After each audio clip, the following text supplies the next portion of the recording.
Counterterrorism will come to order. The ranking member, Senator Rosen, and I, this is our first subcommittee hearing of the 119th Congress, and I'm so grateful to you, Senator Rosen, as well as the committee chair, Risch, and ranking member Shaheen, for working together with us to convene this hearing with such distinguished guests at such an important moment in the history of the Middle East. Before we begin, a bit of housekeeping. For those of you in the audience, we are so glad to have you here. You are very welcome. This is a public hearing, and we appreciate your attendance, but participation is not allowed. And any interruption, is this the tradition of Senate Foreign Relations, any interruption of the proceedings or of the witnesses in any way will result in your immediate removal and being charged, and you will be banned from the committee for a year. So thank you for respecting that rule. Now on to the business of the day. It's been 655 days since Hamas's murderous and barbaric attacks on the people of Israel that changed the Middle East in irreversible ways. When Dean and I visited Israel in the weeks after October 7th, the moral depravity of that day and Hamas's intent to ignite Iran's ring of fire determined to destroy Israel and destabilize the region, those goals were very clear. Instead, those dastardly attacks set in motion a chain of events culminating in a strategic blow to Hamas's patron, the Islamic Republic of Iran, and unleashed seismic shifts in the geopolitical landscape unseen in recent memory and which provide enormous opportunity. Israel's brilliant campaign against Hezbollah in August and September of 24 neutralized their senior leadership and destroyed its terror infrastructure, weapons depots, including over 100 anti-aircraft batteries and tens of thousands of missiles and rockets that were aimed at Israeli civilians. In December of 2024, Iran and Russia's longtime crony in Syria, Bashar al-Assad, abandoned the country and the regime collapsed like a house of cards. These events, combined with Israel's successful air campaigns against Iran's air defense systems in the fall and the spring of 2024, they set the stage for one of the most dramatic events to date, Operation Rising Lion and Operation Midnight Hammer. In Operation Rising Lion, Israel preemptively struck dozens of targets across Iran, neutralizing their nuclear infrastructure, military command, control sites, ballistic missile production, launch, and storage sites, as well as target assassinations of top political, nuclear, and military officials. And this conduct was an unparalleled success, with Israel destroying over 40 years of Iranians' military buildup, and set the stage for Operation Midnight Hammer, where President Trump executed a decisive and devastating blow, led by brave American warfighters against 3 of Iran's key nuclear facilities. These strikes secured regional safety, upheld the non-proliferation regime, and reshaped the regional balance of power. Soleimani's so-called Ring of Fire, a network of terrorist proxies and militant groups in Lebanon, Yemen, Iraq, Syria, Gaza, and Iran, designed to pressure and deter Israel and the United States, turned out to be little more than a flicker of a match. And far from retreating from the region, the success of Midnight Hammer is a case study for how a capable U.S. ally can defend itself in tandem with a credible deterrent from the United States. The strategic implications of this should not be lost on us or adversaries who continue to wage wars of aggression in Ukraine or who seek to sow instability in the Indo-Pacific. Today, because of U.S. and Israel's joint operations during the 12-day war, Iran has suffered an historic and humiliating strategic and tactical defeat. The regime is at its weakest point, politically and militarily, since the revolution of 1979, and Israel is in its strongest position since its sweeping victory in the Six-Day War. Despite our successes, we know, however, this fight is not over. Last week, Tehran's Houthi allies in Yemen struck 2 commercial ships traveling in the Red Sea. Iran's proxy militias in Iraq remain a threat and are suspected of disrupting oil production in Kurdistan. Instability reigns in Syria as the new regime struggles to show they are willing or able to protect Druze, Christian, and other minority groups. And just this week, an American citizen from Oklahoma and members of his family were brutally gunned down in the street. I agree with my friend, U.S. envoy to Syria, Tom Barrack. Al-Shara risks squandering the moment and will have to adapt quickly if he expects U.S. support. While we know the new government in Beirut is making good faith efforts to disarm Hezbollah, we also know that Iran is dead set on reconstituting Hezbollah's capabilities in Lebanon, especially through the shipment of rockets. And perhaps most significantly, Iran seems unwilling to take up President Trump's generous offers of direct nuclear talks. And Hamas continues to hold 50 hostages in Gaza, including 2 Americans. And so the challenge going forward is how to translate these dramatic military achievements into diplomatic, economic, and political peace that will benefit the United States, our regional allies, and our partners. And I know that Senator Rosen and my colleagues that will come today share my interest in building on the success of the Abraham Accords, which I know you, Mr. Hook, were involved in, to strengthen the relationships between the United States, Israel, and the Arab partners. I was just on a CODAL to Israel and the UAE in May, and it's clear that our partners in the region share President Trump's vision of forging, and we overlap there in Israel, forging a future where the Middle East is defined by commerce, not chaos, cooperation, not conflict. Now, to help us navigate these complex issues today, we have an incredible panel of former U.S. officials and expert practitioners, and we are truly looking forward to your insights and recommendations. I am so happy to recognize the ranking member and my friend Senator Rosen for her opening remarks. Well, thank you, Chair McCormick, for holding today's important hearings. And like you said, this is the subcommittee's first since you and I were named chair and ranking member, respectively. I am really excited about the work we're going to be able to do together to support U.S. interests across a broad swath of the globe, from the Middle East to North Africa to Central and South Asia. And I want to thank you. I will send a thank you as well to our witnesses for taking the time to offer your insights today. And now I'd like to build upon your remarks, Senator McCormick, because as you illustrated, the Middle East is at a critical juncture. It's full of risks as well as opportunities. How we engage in the region in the coming weeks and months has the potential to alter its trajectory for decades to come. In just the last few weeks, we've seen hostilities between Israel and Iran. We've seen increased Houthi attacks on maritime commerce in the Red Sea, skirmishes between Israel and Syria, and a lack of progress of ending the war in Gaza, bringing home all of the hostages held by Hamas home and addressing the humanitarian crisis. But since the beginning of the year, we've also seen the decline of Iran's nuclear and ballistic capabilities, Assad's regime beginning to crumble in Syria, Hezbollah be diminished to a shell of its former self in Lebanon, and the significant weakening of Hamas. To help set the Middle East on a path towards peace and prosperity, we not only have to deter our adversaries from engaging in harmful actions, we must also work to advance our interests by implementing a coherent strategy and assistance plan for the region. So I'm going to be clear. Iran can never be allowed to acquire or develop a nuclear weapon. I couldn't be more clear than that. And I'm hopeful that our targeted strikes on Iran's nuclear program earlier this summer will pave the way to a negotiated agreement that makes this a reality. But it is critical the administration works hand in glove with Congress on what comes next. We must also ensure that terror groups, especially Iranian proxies, cannot operate freely and threaten stability in the Middle East. And so to that end, I've led bipartisan efforts to freeze Iranian assets, tighten and renew sanctions, and integrate air and missile defenses throughout the region. But we must do more to bolster regional stability and deny extremist groups the instability on which they thrive. An integrated Middle East of like-minded partners and allies is essential to advancing our interests, which is why we must widen and deepen the Abraham Accords, including through economic integration and other people-to-people bonds that provide tangible benefits to the region. In Gaza, Hamas remains an impediment to peace and poses a threat to both Israelis and Palestinians. We must continue to support Israel as it works to free the hostages, defeat Hamas, and protect itself against future threats. And at the same time, we must also allow for more humanitarian aid for civilians in Gaza and do everything possible to prevent the loss of innocent lives and support a negotiated end to the war. In Syria and Iraq, we cannot cede ground where the U.S.-led coalition has made significant progress in eliminating the ISIS threat. To consolidate our military gains, we need to ensure that terrorists are held accountable for their horrific crimes.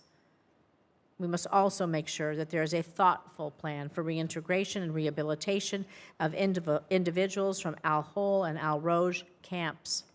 If we fail to reintegrate these populations, it will be at our peril. This leads me to my last point. Former Defense Secretary Jim Mattis once said, "If you don't fully fund the State Department, then I'll need to buy more ammunition." Diplomacy and foreign assistance is vital to the future of this region. When people don't have access to food or jobs, terror groups recruit them. When children don't have access to education, they're more easily radicalized. And as this administration slashes our diplomatic corps, expert civil servants, and foreign assistance programs, we are undeniably less safe and less prosperous. So to set the region on the right path, we can't be afraid to leverage our military strength, but we must certainly also leverage our diplomatic and foreign assistance tools. I thank you again for being here. Thank you, Mr. Chairman, and I look forward to discussing this with all of you today. Very good. Thank you, Senator Rosen. Thanks for organizing this hearing with me today. Let me introduce our witnesses. We have an all-star panel, and I really mean it. We have terrific expertise and experience at this table, so thank you all for coming. Let me start with Mr. Brian Hook, who has served as a key diplomat and senior advisor to the Department of States under President George H.W. Bush, President George W. Bush, and President Donald J. Trump. During the Trump administration, he served as director of the State Department's policy planning staff and a U.S. Special Representative for Iran, where he was the lead architect of the maximum pressure campaign against Iran. Brian's also a key official in the team that negotiated peace agreements known collectively as the Abraham Accords. He also held a number of senior positions in the Bush administration, including Assistant Secretary of State for International Organizations, Senior Advisor to the U.S. Ambassador to the United Nations, and Special Assistant to the President for Policy. It's nice to have an old friend back before the committee. Thank you, Brian. Great to see you. We also have Ambassador Dan Shapiro, a distinguished diplomat, foreign policy expert with over 2 decades of experience in senior U.S. government positions. Ambassador Shapiro served as President Biden's top Middle East policy official at the Pentagon as Deputy Assistant Secretary of Defense for the Middle East. He also served as the Department of State's Senior Advisor for Regional Integration in the Bureau of Near Eastern Affairs and as Senior Advisor to the Special Envoy for Iran. He is also, notably, the former U.S. Ambassador to Israel, having served in that role from 2011 to 2017. He's had a number of senior roles at the National Security Council and here on Capitol Hill. In addition to his incredible government service, Shapiro was a distinguished fellow at the Atlantic Council, a distinguished visiting fellow at the Institute for National Security Studies in Tel Aviv. Ambassador Shapiro, thank you for being here and welcome back. And last but certainly not least, from the great city of Pittsburgh, Ms. Shelly Culbertson, who is also a neighbor in Squirrel Hill, senior policy researcher at RAND, a nonpartisan research institution. Ms. Culbertson's research focuses on disaster and post-conflict recovery, refugees, and international development. Her international development work has focused on the Middle East, including in Iraq, where she led a study on post-conflict stabilization in Mosul, Iraq, after coalition operations against ISIS. She previously served in the RAND Homeland Security Research Division Management Team as Associate Director of the Disaster Management Resilience Program, also Director of the Infrastructure, Immigration, and Security Operations Program. So welcome, Shelly. Thank you for being here. I'd like to remind our witnesses to try to keep your opening remarks to 5 minutes. Your submitted testimony will be entered in full, and we're looking forward to a great discussion. Mr. Hook, you are now recognized for your opening statement. Thank you, Mr. Chairman. Good to be with you, an old friend, and to Ranking Member Rosen, good to be with you as well. I very much enjoyed your opening statements, which I thought nicely captured the risks and the opportunity that we have before us. I believe that the old order in the Middle East is passing away, and a new, better order is coming into view. We have too much proof of a better order to return to the failed strategies that perpetuated the old order. American diplomacy should support the new and dynamic Middle East, which is the subject of today's hearing. In broad strokes, I think this means diplomacy that stands by our allies in good times and in bad. It means deterring our adversaries, and it means sustaining the incredible gains made over the last 2 years, especially during the recent 12-day war against the Iranian regime. I have never been more optimistic about the future of the Middle East than I am now.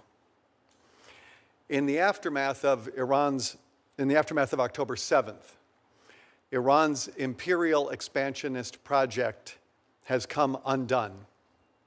The U.S. and Israel are systematically dismantling the architecture of Iran's malign influence. We are no longer managing the nuclear threat, we are resolving it. Unprecedented joint actions against Iran's nuclear facilities, as well as its missile program and its proxies, have changed the balance of power in the region. If we continue the current strategy of deterrence and diplomacy, a new and better Middle East will follow. The United States can help midwife a regional dynamic of sovereign states anchored by Israel and Arab Gulf nations, who together counter extremism, invest in their own citizens, and recognize the right of the Jewish people to live in peace alongside their neighbors. President Trump described this vision in his 2017 Riyadh speech. He deserves great credit for realizing this vision across his first term and into the second term. He recognizes that peace is helped by maintaining escalation dominance, and diplomacy is helped by focusing on common interests with our allies. We should help organize our allies around shared interests. For example, countering Iran's threats to the U.S. and the region, advancing the peace process through the Abraham Accords, and deepening economic and cultural ties. But continued success in the region is not inevitable. American leadership, coupled with burden sharing by our partners, is essential for this vision to become a reality. We should convert the military gains, the recent military gains, into an enduring balance of power that favors America and her regional allies. The U.S. and its partners should continue resisting Iran's expansionist, anti-Semitic designs in the region. We must ensure that Iran's proxy Hamas is uprooted from Gaza. I very much hope that this can be conducted by Israel in a way to maintain support here in the United States, and that Israel will continue to ensure the safe delivery of humanitarian assistance to the Gazans who are suffering under Hamas control. We should ensure that Hezbollah remains degraded in Lebanon. The United States should continue enforcing oil sanctions against Iran, including by implementing the SHIP Act, which I encouraged Congress to pass last year when I testified before this committee. Easing pressure now would allow Iran's oil revenue to fund terrorism and finance the reconstitution of its nuclear program. I want to close by noting that the combined efforts of the United States and Israel against the Iranian regime have deeply weakened an engine of anti-Semitism in the region. Regrettably, this evil is not confined to the Middle East. We hear echoes here at home of the anti-Semitism that animates Iran's regime. It is on college campuses, in online echo chambers, and increasingly in mainstream discourse. It was seen tragically in Pittsburgh in 2018 at the Tree of Life Synagogue, blocks from the home of Senator McCormick. Those who traffic in anti-Semitism often present themselves as bold or provocative contrarians, but they perpetuate an ancient hatred. In every form anti-Semitism takes and in every place it emerges, we must continue to confront it with moral clarity and principled opposition. Thank you. Thank you, Mr. Hook. And Ambassador.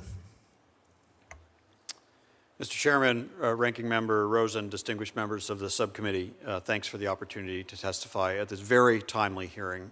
We are, as you both have stated and Mr. Hook did, at a critical moment for U.S. policy in the Middle East because we do have a once-in-a-generation opportunity to help reshape the region in ways that will bring more peace and prosperity and less conflict and violence to those who live there, and significant benefit to the interests of the United States. In my opening remarks, I'll make 3 points about the opportunities and risks we face. First, since Hamas launched this war in the vicious terrorist attacks of October 7th, a combination, as you've both noted, of Israeli and U.S. military power has dealt blow after blow to the Iranian-aligned axis of resistance: Hamas, Hezbollah, the Houthis in Yemen, Shia militia groups in Iraq and Syria, and ultimately Iran itself. And along the way, Iran's regional partner, the Assad regime, crumbled. All told, Iran, owing to its own miscalculations and aggression, is at its weakest point in decades. President Trump was right to seek a nuclear deal with Iran through diplomacy, but given how close Iran was to a nuclear weapon and its proven willingness to attack Israel directly, I believe a military confrontation was necessary and inevitable. Israeli and U.S. operations caused severe damage to Iran's nuclear facilities. They'll be unusable for a significant period of time, and that's time we can perhaps extend through a range of means. Now, none of this means the threats posed by Iran and its proxies are eliminated, but the significant gains produced by military power now give us the opportunity to use all the tools at our disposal, deterrence, but also diplomacy, to consolidate those gains. Second, we must now prioritize diplomatic tools to advance our regional objectives. In my full statement, I describe a range of initiatives in 3 categories. I'll briefly summarize them. Category 1 is developing a comprehensive day-after plan for Gaza that includes the release of all hostages, protection of Israel's security, removal of Hamas from power, relief for Palestinian civilians, and a regionally supported reconstruction for Palestinians who want to live in peace with Israel. This work includes enabling a vastly improved mechanism to provide humanitarian aid to Palestinian civilians in Gaza. Hamas bears much responsibility for the hunger crisis in Gaza by hijacking aid for its own benefit.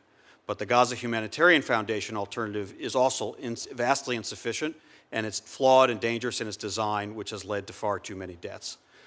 The day-after plan should also include exile of remaining Hamas leaders and fighters from Gaza, an interim security mission for Gaza from Arab states with U.S. support, improved leadership of the Palestinian Authority, new leadership in Gaza linked to the PA and supported by Arab states such as the UAE and Saudi Arabia, articulation of a pathway to a future Palestinian state, and opposition to Israeli moves toward annexation in the West Bank.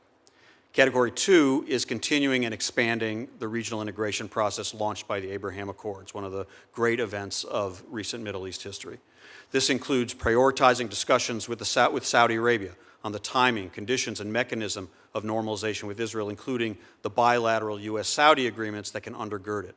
Saudi officials have consistently said they also require a clear pathway to the establishment of a Palestinian state. But this work also includes reconvening and expanding the Negev Forum as soon as possible after the war, appointing and confirming a special envoy for the Abraham Accords, and working toward a non-belligerency agreement between Israel and Syria. Category 3 is capitalizing on the damage to Iran's nuclear program and the weakening of the Iranian-led access to secure a long-term improvement in the regional security environment.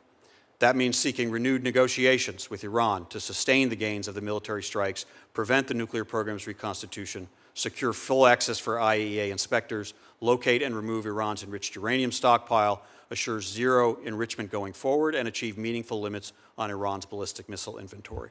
It also means maintaining pressure on Iran by coordinating with European partners on the snapback of JCPOA sanctions, increasing efforts to scale back Iranian oil exports to China, and making clear that additional military strikes by Israel or the United States are possible.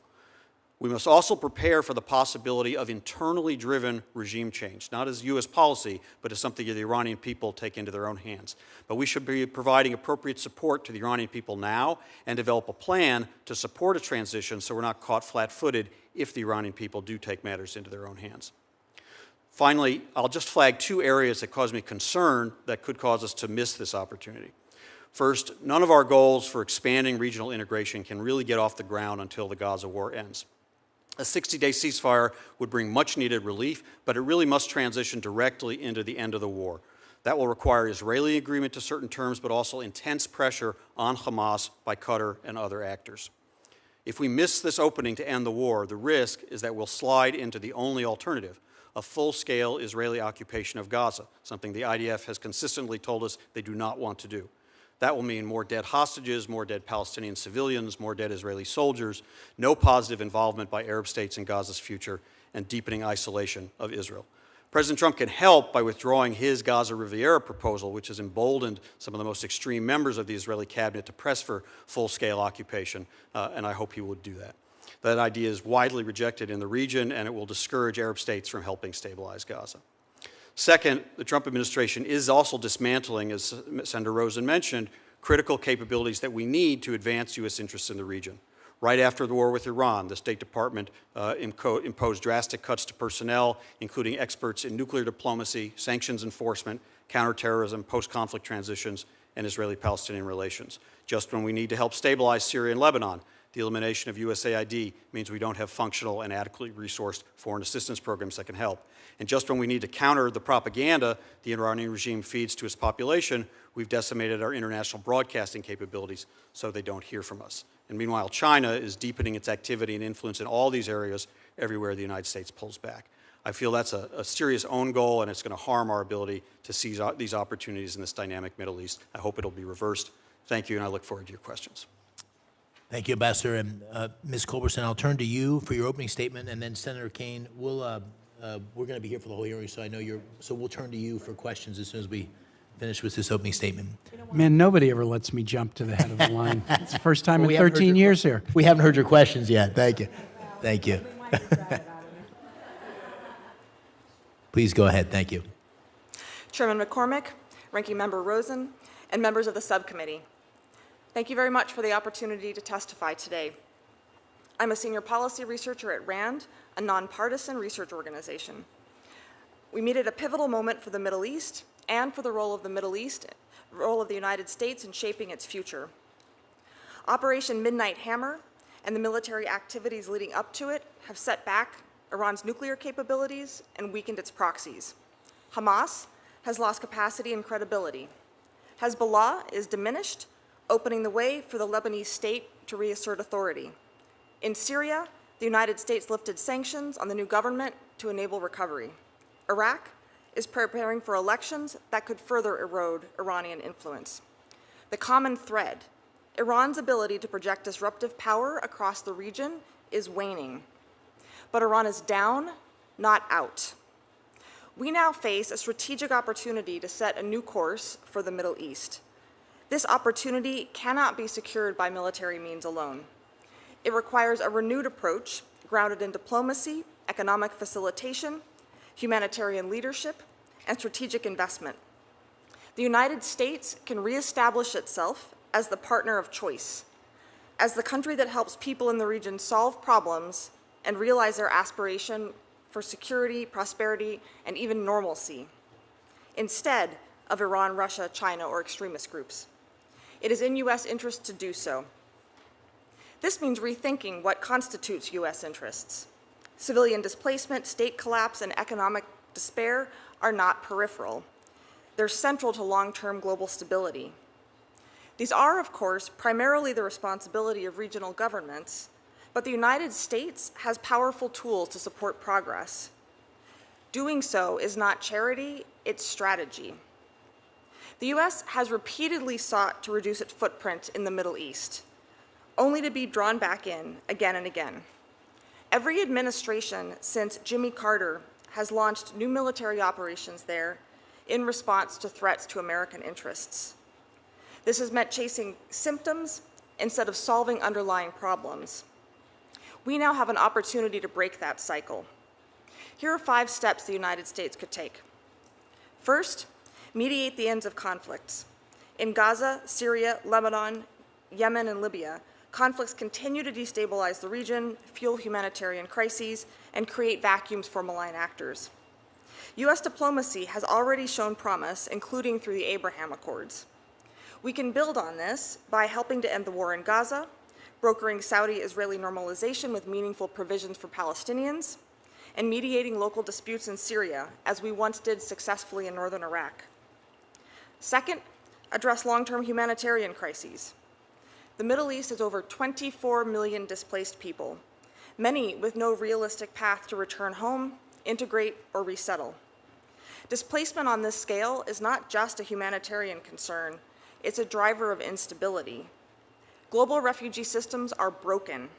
New solutions, especially for the 6 million refugees, won't materialize without U.S. leadership. Third, support post-war recovery. To prevent the return of violence, conflict-affected regions need visible, sustained progress: jobs, schools, hospitals, justice systems, and functioning markets. Recovery won't happen fast enough without targeted support.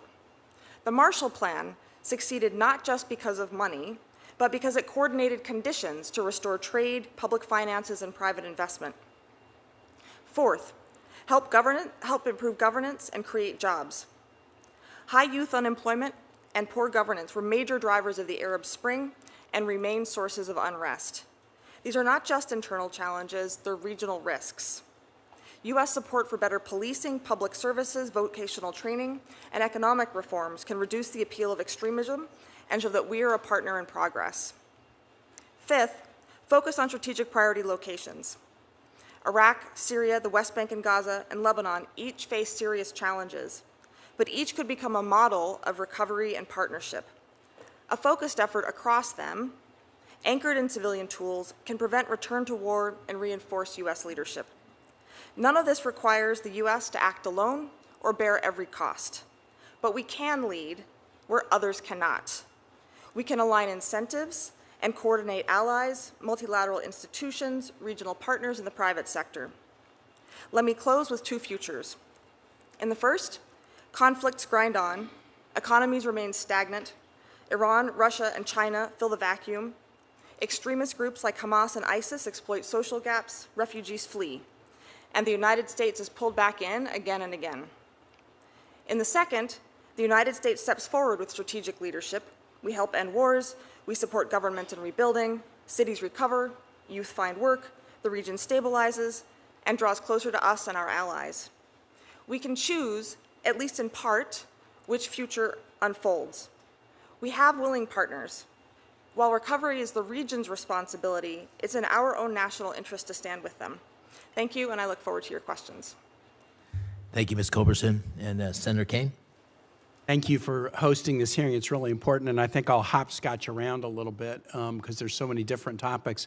I think it's at the end of this week, maybe the day after tomorrow, that France, Germany, and Britain are going to meet with Iran and Turkey to talk about the imposition of snapback sanctions under the JCPOA for Iran's bad activity. I view that as a positive that these three European nations are considering the imposition of snapback sanctions. Would you generally agree with that?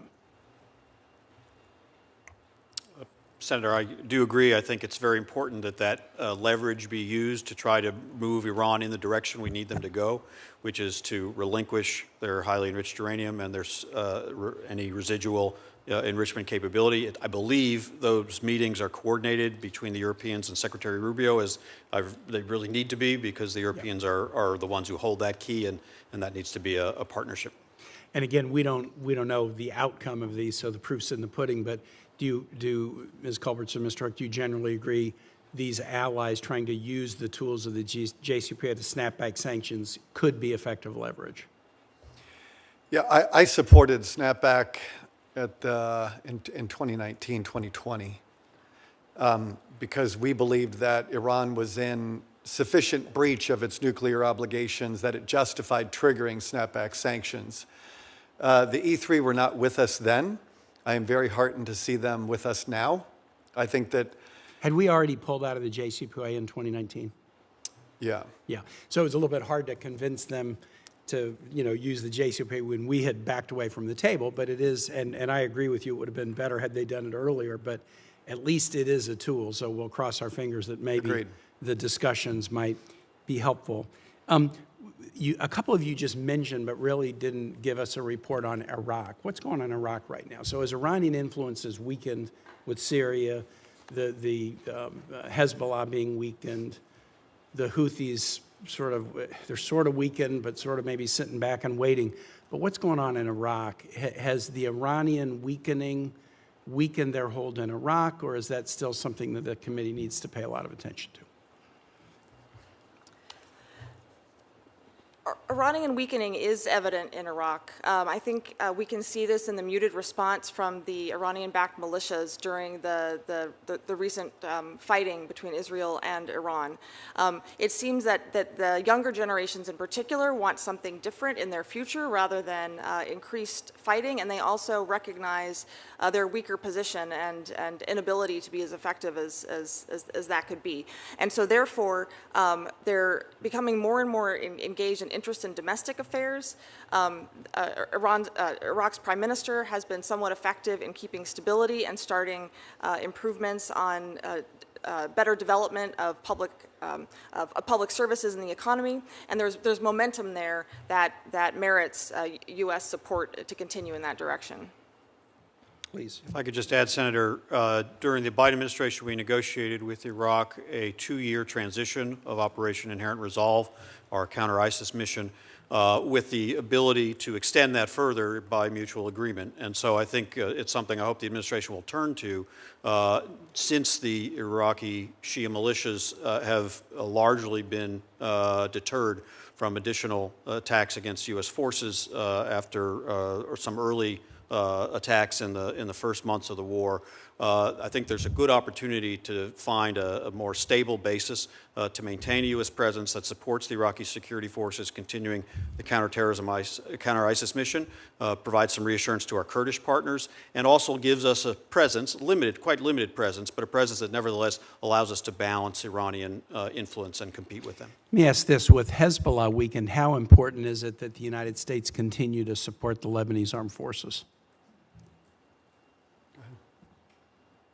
It's critical. The Lebanese armed forces are the state institution that has the legitimacy for maintaining the means of force, and the United States is now quite invested, first from the end of the Biden administration and into the beginning of the Trump administration, to help this new Lebanese government, the president, who's the former commander of the Lebanese armed forces, and prime minister, really build up their capabilities. But critically, it's going to have to include disarmament, complete disarmament of Hezbollah, which is not a completed process just yet. Let me just say, as I hand it back, Mr. Hook talked about anti-Semitism at home and abroad, and it's very, very serious from whatever direction it comes. We had a hearing yesterday with the president's nominee to be ambassador to Belgium, and we didn't have huge attendance at the moment I was asking him questions. But I pointed out that he was reposting material from a Belgian far-right leader who had been convicted and imprisoned for Holocaust denial and other offenses that were sort of in the anti-Semitism space. When we get to a business committee markup on this individual, I'll present that material when all of us are around the table, because again, whether it's from the left or the right, or whether it's in this country or somewhere else in the world, we got to take it seriously. I yield back. Thank you for allowing me to jump ahead. Thank you, Senator. So I'll do 5. Yes, perfect. Well, thank you again, panel. Let me begin with a comment Secretary Rubio made before this committee. I asked him about Iran's proxies and how the administration's approach to the nuclear negotiation would be influenced by that. And he made it clear those are 2 separate tracks, which made sense to me at the time, not to conflate the negotiations of Iran's nuclear program with their state sponsorship of terrorism, including the Houthis and Hezbollah and the militias in Iraq and so forth. But that sort of begs the question, how important is it, in your opinion, I turn to you, Mr. Hook, and Ambassador Shapiro, how important is it to maintain pressure on Iran's support of those terror proxies? How would you assess the degree of that support today in light of the recent attacks? And how do you recommend we continue to bring the Europeans and regional allies on board with this approach? Maybe I'll start with you, Brian, and then you, Ambassador. Senator, I think it could be a very good strategy to have the nuclear talks limited to the nuclear talks while the United States, Israel, and its partners address the proxies as they have been doing over the last couple of years, essentially since October 7th, where Israel and the United States has done historic work damaging Iran's projection of power through its proxies.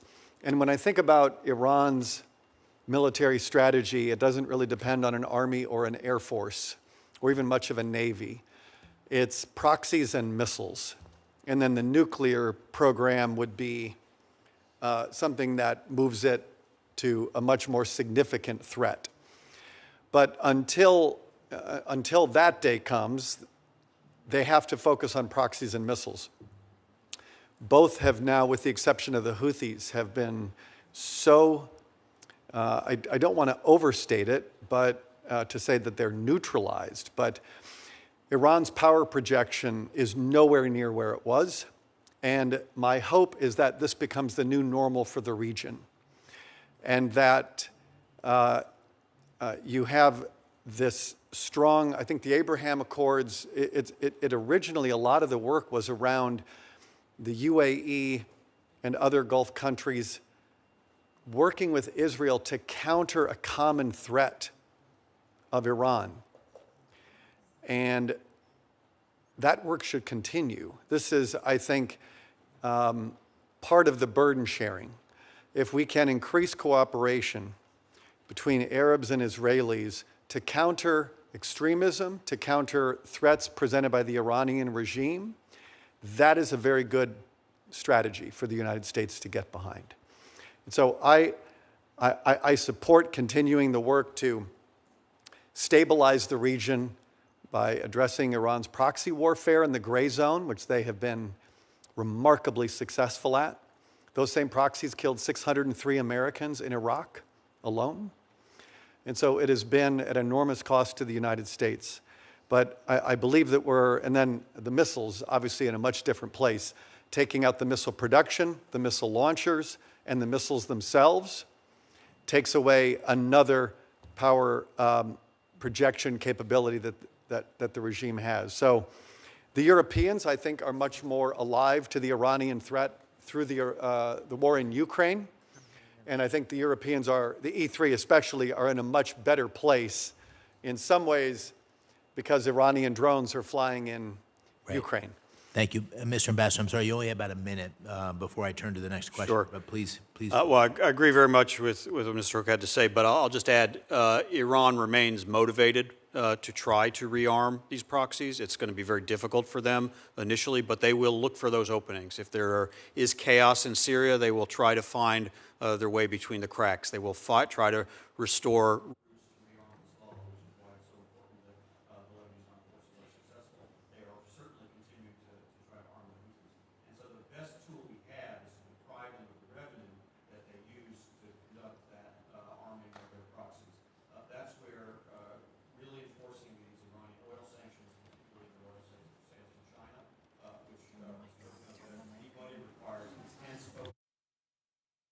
It requires intense focus and day-to-day management by expert teams at the State Department and the Treasury Department in order to get to the right port operators, ships, front companies, banks, et cetera, because once that revenue is going down, as it did during the first Trump administration, and it's come back up, and neither Biden nor Trump, second two, has been able to bring it down yet, then you force the Iranian regime to make choices between whether they'll use that revenue, what they have at home, to deal with a very restive population, or if they'll continue to try to squander it on these foreign adventures. Great. Thank you very much. Senator Scott and then Senator Rosen. Okay. Well, first off, thanks. I'm going to defer my time. So Well, you're very nice. to do that in our subcommittee, and people make the time to come, so you have to be there till the end. Well, first off, thanks both of you for hosting this. Thank you guys. Thank each of you for being here. President Trump is the most pro-Israel, pro-peace president of our lifetime and has made all the difference in the Middle East, which is why I'm glad we're having this important discussion how we can protect American interests throughout the region as we continue to stand with our great friend and ally, Israel. Over the years, Israel and the Jewish people have faced countless obstacles in unimaginable persecution. If you look at what happened on October 7th, when Iran-backed Hamas terrorists brutally murdered and kidnapped Americans and Israelis. I think all of us have met with families. They're still being held hostage, and it's pretty heartbreaking. Every day these hostages are held is another reminder why we must continue to stand with our good friend Israel, our one true democratic ally in the Middle East. Mr. Hook, with this and your experience as your special representative for Iran in mind, how important is it that America stands with Israel in countering Iranian aggression? I think it's indispensable.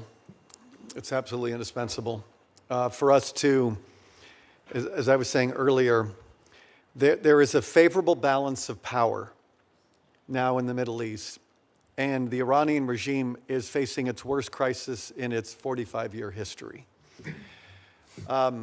As Chairman McCormick was saying, the challenge now is how do we translate the military gains into political wins, into an enduring sort of greater peace? I think a lot of that comes through Saudi normalization and helping to bring an end to the Arab-Israeli conflict. You can do it through obviously working with the Palestinians. You know, Jared Kushner put out a very credible and good peace plan in the first term.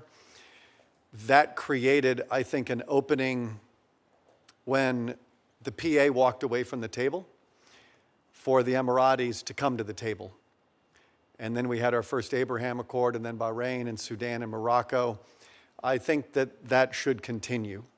And I think that it'll be very good for Israel. It'll be very good, I think, for the Kingdom of Saudi Arabia. At some point, I hope the political space exists for Saudi to do that. I think we've seen UAE and Bahrain and the other countries in the Abraham Accords have enjoyed great benefit from it, and I think more countries will follow.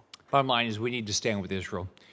Unfortunately, we know it's not just Iran that's the problem. We have terrorist groups like Hamas and the Muslim Brotherhood fueled by our enemies, and countries like Qatar and Turkey claim to be an ally to the United States, but aligning with terrorist groups and against our true allies. So again, Mr. Hook, do you think the United States should be helping these countries that enable terror? Right now I saw today that it looks like Qatar had said to Hamas that they need to have a better response to the proposal that's on the table. And so it would be very good to have Qatar to continue to pressure Hamas so that we can bring an end to this war. I worked very closely with all of our Gulf partners and believe that the Gulf is the heart of the new Middle East. Where you see high levels of Iranian interference, there's a perfect correlation of misery and terrorism and poverty. And so I think the Gulf is the future of the Middle East. And as I said earlier, we need to work with our partners in the region and stand with them in good times and in bad. So what do you think about Turkey? Well, first off, I look at Qatar that, they've supported Hamas all along. They've given money to Hamas. They have the Hamas leaders in their country. They live in luxury, and they don't put you can't see any pressure to bring these hostages home. It's disappointing. And in Turkey's, it doesn't seem like they're much better. Turkey is always complicated. We had, obviously, our bilateral issues with them when I served in the first term. With the fall of Assad, obviously that was a win for Turkey to expand its influence, which could very much, come at cost for the Kurds. And so, from everything I see, there's a lot of effort to try to work through these bilateral issues in the second term of the Trump administration. Thank you, Chairman. And thank you again for letting me go. Thanks, Jackie. Senator Rosen. Well, as protocol goes, we always defer to the chair of ranking member, so I have to be here till 4. So we appreciate that everyone comes to this important subcommittee, and happy to take my questions before we gavel. So Senator Shaheen, please. Thank you very much, Senator Rosen and Chair McCormick. Thank you both for holding this hearing, and thank you to each of our witnesses for testifying. I think it's fair to say that there's general bipartisan agreement on this committee, and I think probably in Congress, that a stable Syria is in the best interests of the United States. So as you're thinking about what we should be doing in Syria, what are the resources that are needed to bring greater stability there, and what security guarantees are needed and that the United States could be helpful with? And I will throw it open to whoever would like to answer.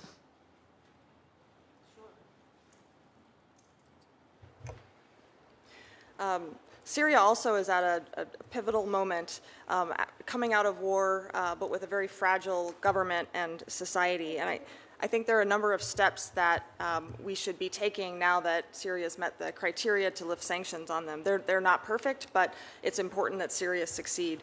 The first is stability and mediation among various sectoral groups. The U.S. was very effective in solving sectoral disputes in the Kurdistan region of Iraq. I think that's one of the keys to their stability in the long term, working between the KDP and PUK. In Syria, we have an opportunity to help Syria become a united country as well. The next is a recovery strategy. There's been a tremendous amount of physical infrastructure destruction, social destruction, public services. 2.4 million children are out of school. A quarter of housing is damaged or destroyed. This will not be rebuilt on its own without financing, accountability, and a lot of coordination. So having a strong recovery strategy that looks broadly at infrastructure, social services, the economy, et cetera, is key. The third, I'll give four. The third is working on refugee return. What we've learned from studies globally is that the vast majority of refugees never return. And I think if we want to see something different in Syria with returns, something different will need to happen. And that will require enabling conditions in Syria so that refugees can return and find stability and education and jobs. And then finally, Al-Hol and Roj and the ISIS prisons are a remaining sore spot in the northeast. Some 9,000 fighters are in prison, probably likely will be incarcerated for a long time, if not in perpetuity. But there are 40,000 family members, the women and children. Right. Many of the women are criminals also, but the children are not getting adequate education, and having growing up in that environment is a long-term risk to them as well as to future radicalization issues. So those are the four steps that I'd recommend. I'm surprised you didn't mention lifting of sanctions. Did I miss that? No, the sanctions lifting that happened last week, and then or a month ago or so, as well as other steps to do so. But I think that there has been rhetoric about lifting the sanctions, but the actual implementation of that is ongoing. So how important do you think that is? I think it's crucial. Syria is not going to recover without funds. They need to rebuild buildings, and that costs money, and that money has to go through banks. And in order to give Syria a chance at not devolving into chaos again, there needs to be funding flowing into it, but done in ways that manage accountability so that it's being spent as intended. And how challenging is the continued bombing from Israel into Syria in terms of preventing the ability of the country to come together? I think all of the violence, the intersectoral violence with neighboring countries, et cetera, is putting Syria in a very delicate spot. It could devolve back into civil war and stay that way for a long time, or it could weather it and go forward. And I think a lot of that depends on U.S. leadership and making sure that some of these conditions are in place, including internal stability, relations with neighbors, recovery, and helping the refugees return. Thank you. Last week, the minority on this committee released this report on China, The Price of Retreat, and it addresses policies that have been put in place since the Trump administration came into office at the beginning of the year. And it talks about ceding ground to China. In the Middle East, we know that Huawei is developing 5G networks in Kuwait, Egypt, and that China has held its first ever joint military drills over Egyptian pyramids. It also serves as an intermediary for dual-use products used by Houthis for their drones. So what does China want in the Middle East? Again, Ambassador Shapiro. Sure. Thank you, Senator. China clearly wants to establish influence, both economic but increasingly also military footprint and relationships. And so it's one of the reasons ensuring that we remain the security partner of choice for our partners in the region is critical. When we've been negotiating over the last couple administrations the possibility of normalization between Saudi Arabia and Israel, the Saudis have come to us and said we'd like a security guarantee from the United States, which I think is reasonable to grant, but it must be coupled with clear limitations on Saudi-Chinese military cooperation. That I think would not just help us with the Saudis, but it would actually set a frame for others in the Gulf, and that should be critical. Now, we also have these other presence. We have a small presence in Iraq, small presence in Syria. Those support partners like the Kurds, obviously help continue the counter-ISIS mission. If we were to precipitously remove ourselves from all those areas, it would raise a lot of questions in the minds of various partners, and the Chinese would certainly be looking for opportunities to show, maybe not initially militarily, but economically or with cultural or other kinds of programming, that they are an alternative to us. That's something that is very dangerous for our interests. Well, thank you. I recommend the report to each of you. Thank you, Mr. Chairman and Ranking. Thank you. Senator Rosen, then Senator Daines. Well, thank you. I want to think a little bit about the future. We know what's going on now. We know what we need to do, but I believe we have a big future with the Abraham Accords. And as one of the founders and co-chairs of the Bipartisan Senate Abraham Accords Caucus, I firmly believe that the Abraham Accords is a vehicle for regional integration and transformation. Potential Abraham Accords countries, like we've talked about, Saudi Arabia, have made clear that future expansion of the Accords hinges in part on a durable day-after plan. As for Gaza, it ends in a two-state solution. Ambassador Shapiro, could you just expand on your testimony to discuss the value of increasing the number of Abraham Accords countries, whether they're in the region or outside the region? What countries do you think we could bring next into the fold? And the impact of the day after in Gaza and the West Bank by increasing regional integration and enhancing Israeli security? Thank you, Senator. The Abraham Accords, I want to repeat, were one of the great achievements of the first Trump administration, really of modern Middle East history. They fortunately did not recede, but also sort of stalled during the war. Negotiations continued all through the war with the Saudis on a normalization agreement, and I believe they continue to this day in the second Trump administration.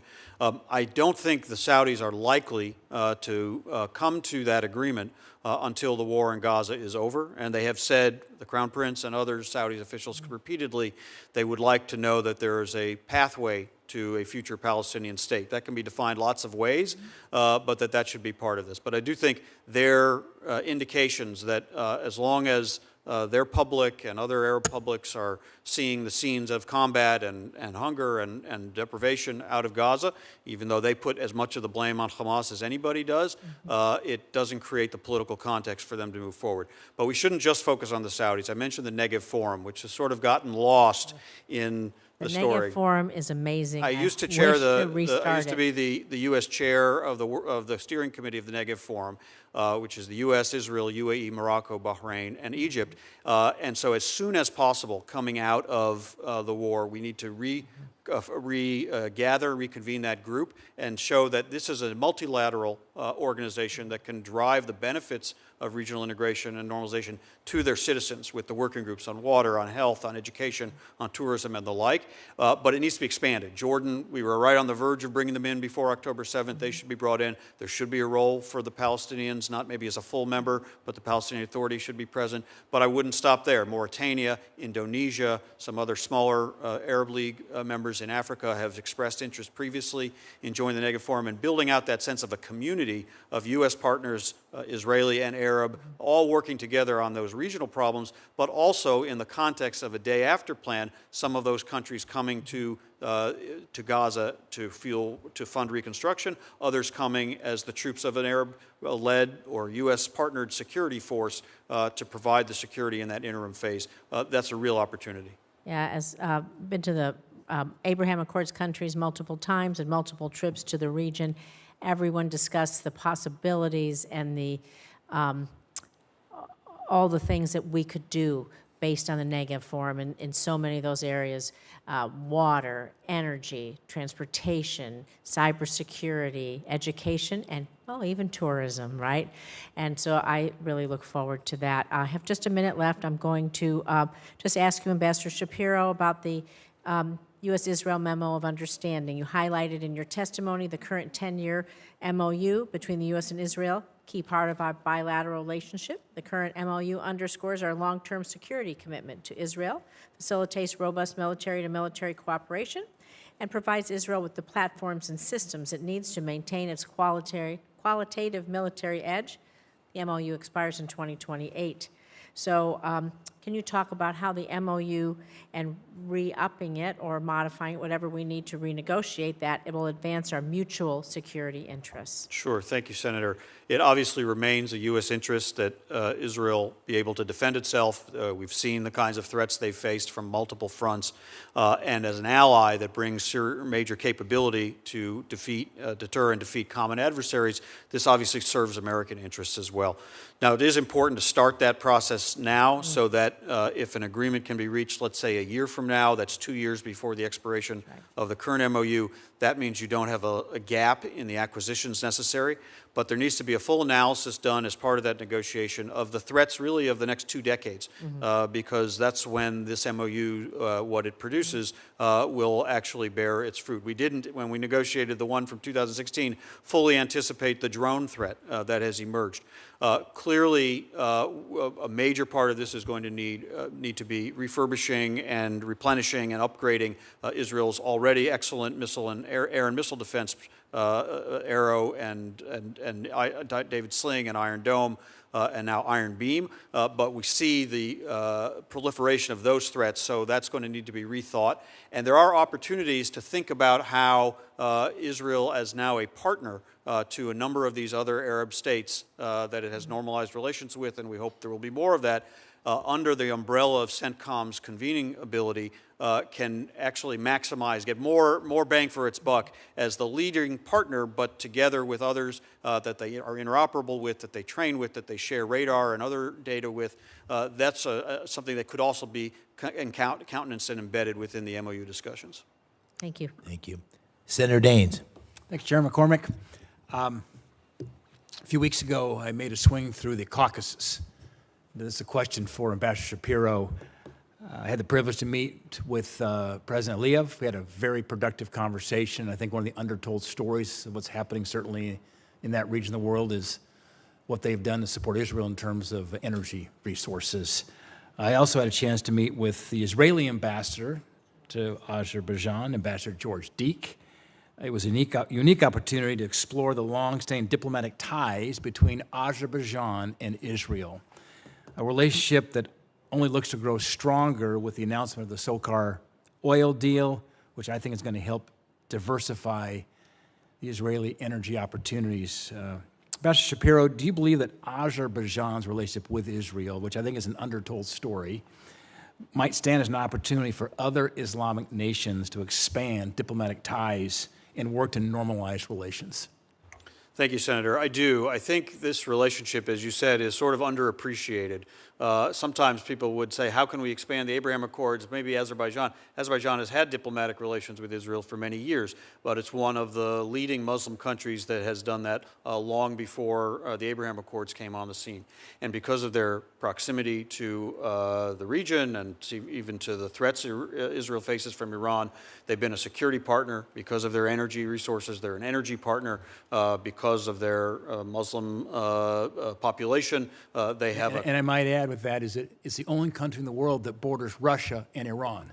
So very strategic. Their strategic importance is really impossible to deny, but they also have that sort of cultural convening capability and able to build bridges to strengthen Israel's relations with other Arab and Muslim countries, including some in South Asia or Central Asia, which already have relations, but not as deep and as rich as Azerbaijan's. But as we've thought about ways of broadening those regional convenings to really have the sense of an European Union or an ASEAN-style organization or gathering of countries in the Middle East, Azerbaijan most certainly should take part in something like that. I think Brzezinski described Central Asia as the wine bottle and Azerbaijan as the cork.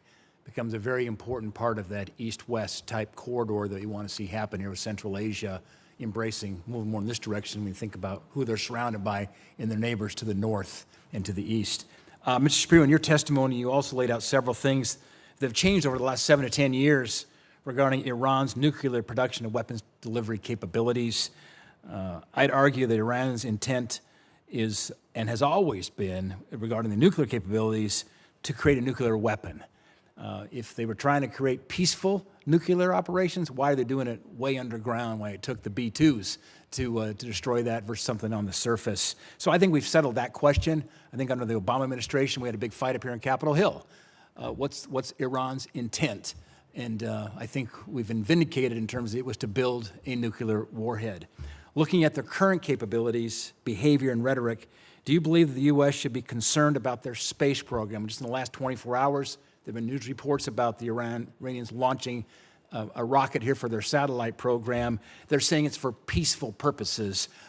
As somebody who's from a state that's a third of our ICBMs, I think differently perhaps around the importance of space is to deliver an ICBM. Do you think their space program is a means for perfecting an intercontinental weapons system? Senator, I'm not expert in the technology, but I do understand that there's not a huge difference between a space launch vehicle and an ICBM. And if you're able to master one technology, it's quite applicable to the other. What we clearly know about Iran, and of course we knew this in 2015 when the JCPOA was signed, and we knew it in 2018 when the U.S. withdrew from the JCPOA, is that Iran has unbridled hostility. They express it openly. It's their ideology. It's the kind of organizing principle of the regime toward Israel, which they've called for its destruction, toward the United States. They have, of course, pursued a nuclear weapons program. We understand that, but also a ballistic missile program. And we even saw the danger that program in its current state can cause in the destruction that Israel endured. Which I think is part of the undertold story as well. Israel having to take preemptive action here was around those ballistic missiles, even absence of a nuclear warhead. And they were on a overwhelmed the systems, the defense of Israel. Exactly. They were on a path to produce 3,000 a year. Really couldn't have been sustained. And so the same risk with an ICBM. Thank you. Mr. Hook, I want to give you a chance to maybe to weigh in on this as well. Yeah, the Iranian regime has been using its space program as a cover for its ICBM program for 10, 15 years or longer. And so I remember when I was working on the UN Security Council, passing resolutions condemning Iran's use of its space program for these purposes, to develop an ICBM capability so they can threaten the United States. Thank you. I'm out of time, Mr. Chairman. Thank you. Thank you, Senator. There's a lot more to talk about here. So There sure is. Senator Van Hollen, you made it just under the wire. You are our last set of questions for this expert panel. Thank you. Thank you, Mr. Chairman and Ranking Member Rosen, and to all of you, thank you for your testimony today. Ambassador Shapiro, it's good to see you. I think, as you've indicated in your testimony, it's very important at some point to convert military gains into sustainable political strategic gains. And that also is true with respect to the changes in Syria, and I want to get to that in a moment. First, I do want to focus on Gaza, because President Trump came to office saying on day one he was going to end the war and get the hostages released, and here we are many months later, and we're not there yet. And in fact, more civilians are starving to death in Gaza today than at any point previously during this war. And you testified with respect to this entity that's been established, the so-called Gaza Humanitarian Foundation. Clearly not working, clearly broken. I'm just looking at the headline, the UN chief slams U.S.-backed Gaza aid operation, quote, "It is killing people." Mr. Chairman, I'd like to include in the record a very short statement from the World Food Program about an incident just the other day where they were trying to deliver food into Gaza. So included. People got killed. And just in today's Haaretz newspaper, they say that this centers have become death traps. Every day, dozens of people are killed, usually by Israeli soldiers who try to control the mobs with live fire. To date, more than 1,000 Palestinians have been killed at distribution centers en route to them or near trucks carrying food. Ambassador Shapiro, I saw your testimony. I agree with your point that we need to replace this with a system where we kind of flood the zone with food. Could you just elaborate on your idea? Thank you, Senator. So the problem the Gaza Humanitarian Foundation is trying to solve is a real problem. That is Hamas hijacking food for its use and to use as a method of political control. I think Hamas bears the lion's share of blame for the hunger that many Palestinians are experiencing. But the way the foundation is designed, it's in very limited locations. It requires Palestinian civilians to transit long distances over land and near Israeli military positions. And as you said, it's caused numerous incidents where people have been killed, probably sometimes by Hamas, but sometimes by Israel's own admission, by Israeli fire as well. So it's not working. It can be part of a broader solution. The Flood the Zone strategy could include more distribution points for the Gaza Humanitarian Foundation. One of the problems is those distances people have to travel, and they're only really clustered in the south with one central location. But if they were across the full territory of the Gaza Strip, and it was accompanied by an additional zone flooding by other resources, what it does is it reduces, by market value, the monetary value of that aid, and it reduces Hamas's ability to use it for political control, as well as making more aid available to people. It's not going to completely solve the problem, because Hamas will always take its cut. And that is a legitimate problem that the Israelis have highlighted, but the way this is structured, it's just too dangerous, and it isn't working the way to solve the problem the way it needs to be solved. Yeah, look, nobody wants to see any food aid diverted to Hamas for its gains. There's no clear information that somehow this food is not also getting to Hamas, and I would just refer you and others to the statements of our former Ambassador Satterfield and Cindy McCain, who said that there's been in the old system, there was no systematic diversion to Hamas. They found no evidence of it, despite asking the Israeli government for proof many times over. Quickly turning to Syria, I was glad to see the Trump administration lift the embargo, the blanket sanctions, but I did argue that we should put in place immediately snapback provisions tied to making sure they hit standards, including protecting minority populations. We've seen these awful killings in the South and other parts of the country, Alawites, Druze, Christians, and others. So do you think that the Trump administration should do a better job of being clear as to what activities will cause the sanctions to go back into place? Senator, I do. I think the gamble, it is a gamble to lift sanctions as quickly and as fulsomely as President Trump announced in Saudi Arabia. But I think it's the right gamble to give this transitional government a chance to find its footing. But it has to be held accountable in all the ways you described, how it treats minority populations, inclusive governance, obviously corruption, and things of the like. And when we see what happened recently with massacres of the Druze population, and maybe earlier there were some in the Alawite areas, that needs to be properly flagged as something that if it continues, there has to be maybe some off-ramp or some trajectory that will not lead to the full lifting of sanctions. Of course, Congress will have its say, and you might be able to build in some off-ramps or some rather snapback provisions on those congressionally instituted sanctions that you'll have to legislate to remove, so you may have an opportunity there. It also, when we see that kind of brutality against one civilian population or one minority population, it raises doubts about for all of them, and in particular the Kurds who manage the counter-ISIS efforts and the detention facilities in northeast Syria and are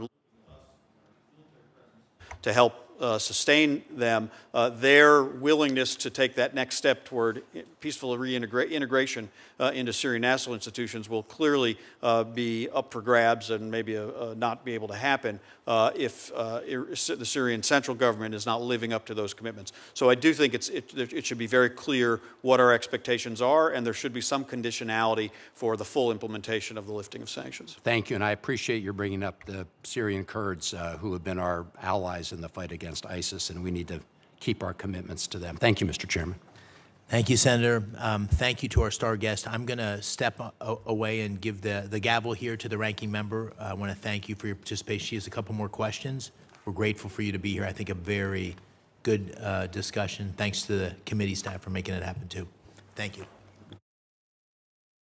Thank you, Mr. Chairman. We've had such great participation today, so we slated for an hour, and I just have two more things I want to ask, so I figure I will stay and close out the hearing. So if you indulge me, I just want to actually this is just a statement for the record. I agree with the panel and my fellow senators that we have to have strong diplomatic engagement. It's more pressing now with Iran in order to build upon the military success we've had to ensure Iran never develops or acquires a nuclear weapon.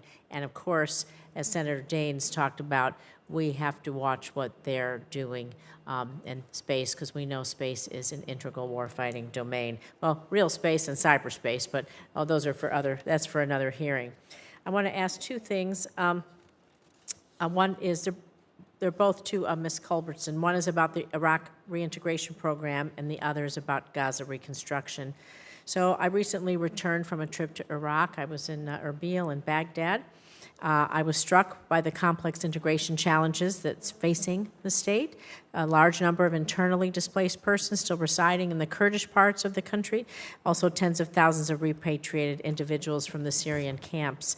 So, Ms. Culbertson, after you followed Iraq through your career, you're an expert in migration and refugees. Can you talk about the importance of thoughtful reintegration of these populations and how we can use that thoughtful reintegration so extremist groups don't take advantage of these populations if they're not provided life-saving care?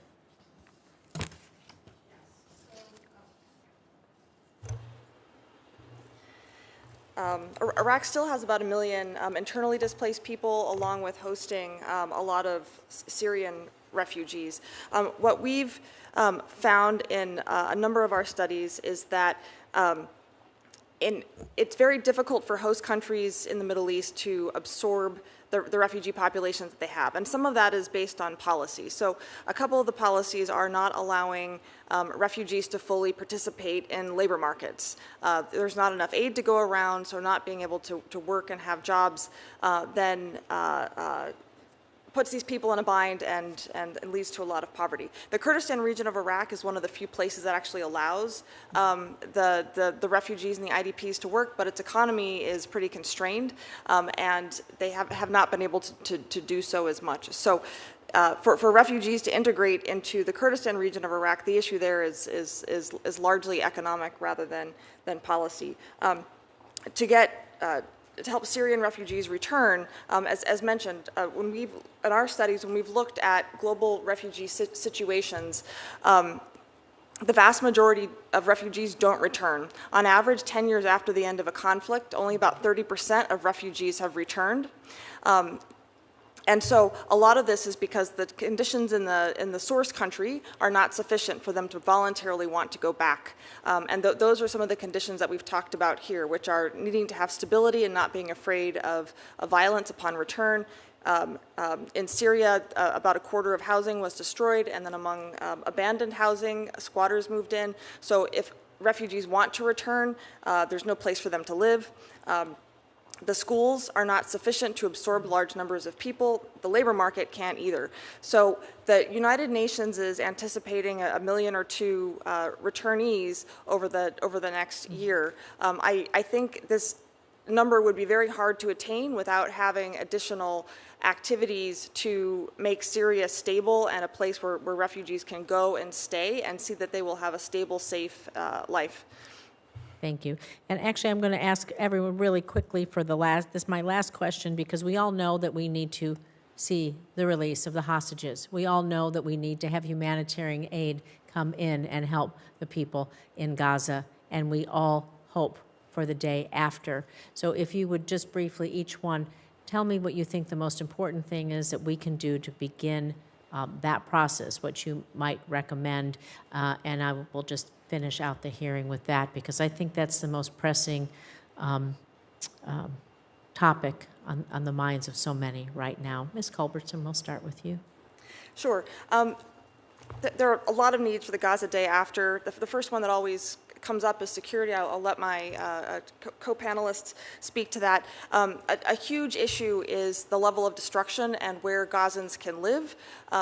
Assuming the vast majority of Gazans stay in Gaza, which is, I think, fairly well agreed upon, 70% of housing is damaged or destroyed, and we did a study on how can Gazans stay in Gaza and where can they live. And what we found is that a couple things. First, that the damage is not it's not universal. There are neighborhoods that can be rehabilitated, and so investing in those. In a method we're calling incremental urbanism. Second is developing a new type of camp. What we've also found is that once our camps are set up, they tend to last forever in perpetuity and in the initial ways that the street and block structure that they were set up. So develop better camps. It will be years before Gaza can be fully reconstructed, and so the camps set up now will be long-term homes for some people, so make them better. And then third is allowing, raising and reconstruction and development of new neighborhoods. And there is open land in Gaza. So I think a key recommendation is once the security and Hamas questions are settled, come up with a Gaza-wide plan for where and how people can live. And we think that there are evidence-based ways of providing for those. Thank you. Quickly, Ambassador. Senator, on the security issue, once there's a ceasefire and once we have a declared end to the war, there is going to be a gap before you can have a fully empowered Palestinian Authority-affiliated peace security force, and that should be filled by an Arab force, or maybe other countries besides just the UAE, Egypt, Morocco, maybe Indonesia, I think has shown interest in participating. And CENTCOM has a plan for what an interim security mission for Gaza could look like. Troops from those countries, supported by the United States, without boots on the ground in Gaza, but from Egypt or elsewhere in the region to provide some of our unique capabilities and support functions. And let that be sort of the bridge until you get the U.S. trained from U.S. Office of Security Cooperation, Palestinian Security Forces ready to come in and play that role. But all of those countries have said to us, we're not going to come in to fight Hamas. So Hamas needs to actually be removed. And Israel has done a great deal of damage to it militarily, but the remnants are going to have to be sent out. And so one of the sort of end game negotiations needs to be the exile of the remaining commanders and at least a critical mass of some of the fighters. And we have a model for this. In 1982, 14,000 PLO cadres were evacuated from Beirut. It was a U.S.-led diplomatic initiative. They were sent to locations around the region. It's not going to be those numbers. It would be considerably less than that. And so this can be done, but it's going to need to be done to get the participation of those Arab countries to come in and play that interim security role. Thank you. Mr. Hook, last comments? The only thing more complicated than the day after is how we get to the day after. Yeah. And I think we still have a tough period ahead. If Hamas were to lay down its arms, there would be peace. But they don't want to, and they want to continue. There aren't many examples in the history of warfare where a combatant, as part of its war strategy, uses its own people as a human sacrifice. And this war has been a calamity for the civilians in Gaza. And the suffering is immense. And if Hamas were to put down its weapons, we could be in a much different place. But they have the hostages as their leverage, and they use the hostages, the Israeli hostages, no differently than they use their own people. And so I hope that all of this diplomatic effort with many parties is going to lead to a ceasefire, which can then lead to something more enduring. I like a number of the ideas that have been proposed here. It's going to be a lot of work to even get to that point, and then the day after is in some ways itself complicated. Well, I want to thank you all for being here. I do like that, Ms. Culbertson, I'm going to probably steal this from you, but helping around the world, whether it's defense, diplomacy, or development, it's not charity, it's strategy. I think the three of you have shown in your strategic thinking, research, analysis, and careers how important that all is. So, the closing business. The hearing record will remain open until the close of business tomorrow, July 24th. We would ask the witnesses to respond to any questions submitted for the record as quickly as possible with your response, and it will be included in the record. And I thank you again for joining us and your work, and the subcommittee is now adjourned.